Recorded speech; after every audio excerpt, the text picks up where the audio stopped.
Hello students, class 10 में physics का जो चैप्टर है रिफ्रैक्शन, वहाँ पर एक बहुत बड़ा डाउट होता है और ये डाउट आपका ना बुक क्लियर करता है और ना ही आपका स्कूल।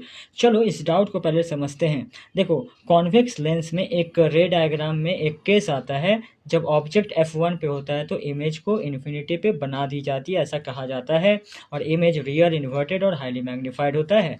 पर आप जब इस रे डायग्राम को देखते हो, ऑब्जेक्ट F1 पे है और ये रिफ्रैक्टेड लाइट जो है वो पूरी तरह से पैरेलल हो गई, और हमें पता है एक्चुअली में ये पैरेलल लाइट कभी मिलेगी नहीं। फिर हमें ऐसा क्यों कह दिया जाता है कि ये पैरेलल लाइट इन्फिनिटी पे मिल रही है, और क्योंकि मिल रही होगी इसलिए ये रियल और इन्वर्टेड साथ में हाईली मैग्नीफाइड इमेज बनाती है।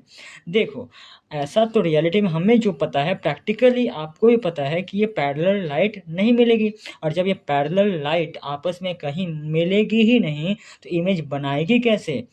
एकदम सही बात है। इमेज एट इन्फिनिटी का मतलब वही होता है दूसरे लैंग्वेज में। देखो, इन्फिनिटी का मतलब होता है नॉट फाइनाइट पोजीशन, एक ऐसा पोजीशन जो फाइनाइट डिस्टेंस पर नहीं है, मतलब कि आप उसको मेज़र कर ही नहीं सकते, यानी रियलिटी में इन्फिनिटी की जैसी कोई जगह है ही नहीं। तो जब मैं कहता हूँ इमेज एट इन्फिनिटी, इसका मतलब क्या होता है? दूसरे शब्दों में, image at not finite position, मतलब कोई ऐसा पोजीशन है ही नहीं, ठीक है, नॉट फाइनाइट पोजीशन जहाँ पर इमेज बन रही हो। समझ में आ गया? तो इमेज एट इन्फिनिटी का मतलब ही हो गया दूसरे शब्द में कि इमेज बन नहीं रहा है, बस उसको शॉर्टकट में ऐसे बता दिया जाता है। दूसरा, यहाँ पर हाईली मैग्नीफाइड क्यों बोला जाता है? तो आपको पता है कि ऑब्जेक्ट को जैसे जैसे आप इन्फिनिटी से पास लाते हो, लेंस के करीब लाते हो, तो इमेज उतना दूर और उतना बड़ा बनते चला जाता है। बस इसी ट्रेंड को हमें यहाँ पर बता दिया जाता है कि जब एट F1 होता है तो इन्फिनिटी पे इमेज बनता है और ये हाईली एनलार्ज्ड होता है। इसका सबसे बड़ा प्रूफ जो है वो मैथमेटिकल फार्मूला है, जो कि हमारा लेंस फार्मूला।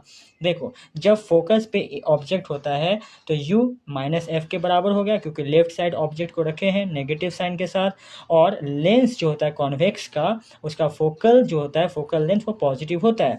तो जब आप लेंस फार्मूला में 1/f की जगह 1/f और u के जगह माइनस एफ डालोगे, इसको कैलकुलेट करने पर 1/v 0 के बराबर आ जाता है।